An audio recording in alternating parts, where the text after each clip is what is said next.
mendatangi rumah Itban bin Malik, salat di satu tempat bersama dengan Sayyidina Abu Bakar dan juga Sayyidina Umar. Lalu setelah itu selesai daripada salat, ramai daripada jiran-jiran Itban bin Malik yang mendengar Rasulullah ada di rumahnya mendatangi rumah Itban bin Malik. Maka ketika mereka berkumpul gembira dengan kedatangan Nabi, maka beliau sallallahu alaihi wasallam bertanya tentang salah seorang sahabat bernama Suraqah bin Ja'sham, bagaimana keadaannya? Maka kata seorang sahabat mengatakan, ya Rasulullah, dia itu termasuk daripada golongan orang-orang munafik.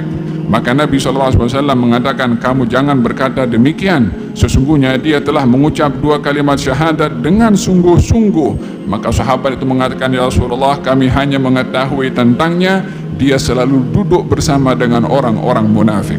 Maka penglihatan kita tentang apa yang dilakukan oleh seseorang bukan menjadi ukuran untuk kita menilai kepada orang itu. Terkadang pandangan kita yang salah, terkadang penilaian kita yang salah, terkadang fahaman kita yang salah. Oleh sebab yang demikian Nabi SAW mengatakan, bukankah dia mengucap 2 kalimat syahadah, yakni mengajarkan kepada kita untuk berbaik sangka kepada orang dan tidak menilai orang mengikut apa yang kita lihat dan apa yang kita pandang. Demikian tunjuk ajar Nabi SAW. Di antara akhlak yang menjadi sebab seseorang akan hampir dan dekat dengan baginda Rasulullah SAW, tidak menghukum kepada orang lebih daripada perbuatan orang tersebut. Maka di dalam Al-Quranul Karim Allah Subhanahu wa ta'ala berfirman mendidik kepada baginda Rasulullah, fa in aqabtum fa'aqibu bimithli ma uqibtum bih wala in sabartum lahu wa khairun lis-sabirin. Wahai Rasulullah Muhammad, bila mana kamu ingin menghukum kepada mereka, hukumlah sesuai dengan perbuatan mereka, dan kalau kamu bersabar, yang demikian itu lebih baik bagi orang-orang yang bersabar. Berapa banyak di dalam Al-Quranul Karim Allah ketika menyebutkan tentang hukum hakam, Allah Subhanahu wa ta'ala berfirman, wala ta'tadu, jangan kamu melampau. Innallaha la yuhibbul mu'tadin, Allah tidak suka kepada orang yang melampau.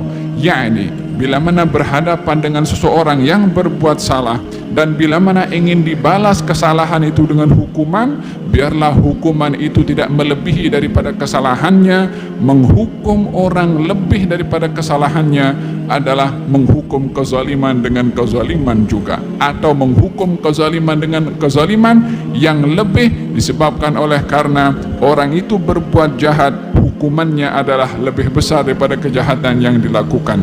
Oleh sebab yang demikian di dalam Al-Quranul Karim baginda Rasulullah ketika melihat kepada jasad Sayyidina Hamzah bin Abdul Muttalib dalam peperangan Uhud, dalam keadaan dibelah dadanya dan disakiti ataupun dilukai wajahnya, telinganya dan juga matanya, dan dibelah dadanya, dikeluarkan jantung daripada dalam organ dalamannya dikeluarkan. Maka Nabi melihat keadaan yang sedemikian, Nabi tidak dapat mengawal perasaan marahnya sebagai manusia juga. Maka baginda bersabda, aku akan hukum orang yang berbuat ini dengan 70 orang daripada mereka. Turun firman Allah, wa in aqabtum fa'aqibu bimithli ma uqibtum bih. Kalau kamu ingin menghukum kepada mereka, balaslah hukuman itu dengan sesuai dengan perbuatan mereka, yakni hukuman tidak melebihi daripada kezaliman yang dilakukan. Itu pun dilarang oleh Allah Subhanahu wa taala. Al-muthlah melukai mayat. Walaupun orang yang berbuat kepada Sayyidina Hamzah melukai matanya, telinganya, dibelah dadanya setelah syahidnya Sayyidina Hamzah, Allah melarang Nabi berbuat demikian, yakni walaupun sejahat mana orang melakukan kejahatan, kita tidak dibenarkan untuk menghukum lebih daripada kejahatan yang dilakukan oleh orang lain. Oleh sebab yang demikian Allah Subhanahu wa taala berfirman, wala yajrimannakum syana'anu qaumin ala alla ta'dilu i'dilu huwa aqrabu littaqwa. Janganlah kebencian kamu kepada satu kaum, siapapun kaumnya. Jangan sampai kebencian kamu kepada satu kaum menyebabkan kamu bertindak tidak adil kepada kaum itu.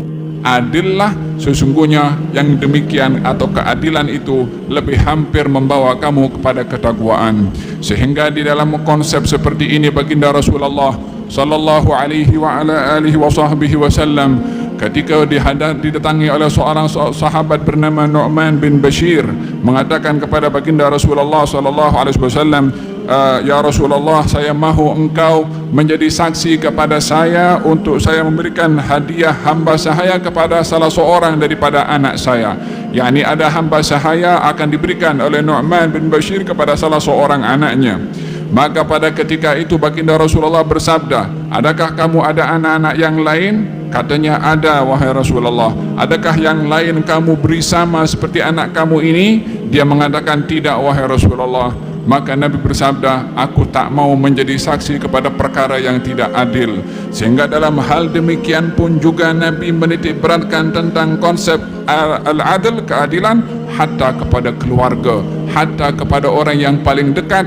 Demikian akhlak yang perlu kita warisi daripada Nabi sallallahu alaihi wa ala alihi wasallam. Hadirin hadirat yang dirahmati oleh Allah Subhanahu wa taala, marilah kita jadikan kehidupan kita dalam sisa-sisa hidup ini menjadi orang yang muslim yang baik, seperti mana tadi disampaikan oleh Ustaz Ibadur Rahman, menjadi muslim yang baik, baik di sisi Allah, baik muamalahnya dengan Allah, dengan hamba Allah, dan juga termasuk kepada diri sendiri.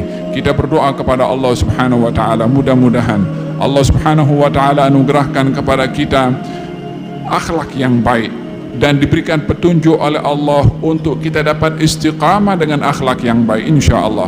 Dan kita berdoa kepada Allah Subhanahu wa taala, mudah-mudahan Allah berikan istiqamah kepada kita dalam mencari ilmu, dan mudah-mudahan Allah Subhanahu wa taala dekatkan kita kepada orang-orang yang berilmu, dan mudah-mudahan Allah Subhanahu wa taala berikan taufik dan hidayah kepada kita, dan mudah-mudahan kita termasuk daripada golongan orang-orang yang berada pada saf yang paling hampir dengan Nabi ketika datang ke telaga Nabi Muhammad sallallahu alaihi wasallam untuk dapat minum daripada tangan beliau, daripada minuman yang kalau seseorang minumnya tidak akan merasakan haus selama-lamanya. Mudah-mudahan Allah Subhanahu wa taala anugerahkan kepada kita kesemua itu, kepada ahli keluarga kita, dan mudah-mudahan Allah Subhanahu wa taala berikan kepada kita semua al-qabul dalam majlis ini, insya-Allah. Mudah-mudahan dikuatkan hubungan kita dengan Allah, makin hampir dengan Allah melalui zikir, dan juga makin hampir dengan Nabi sallallahu alaihi wasallam melalui salawat kita, dan juga peneladanan kita dengan akhlak Nabi Muhammad sallallahu alaihi wasallam. Mudah-mudahan Allah angkat darjat para asatidzah yang hadir bersama dengan kita,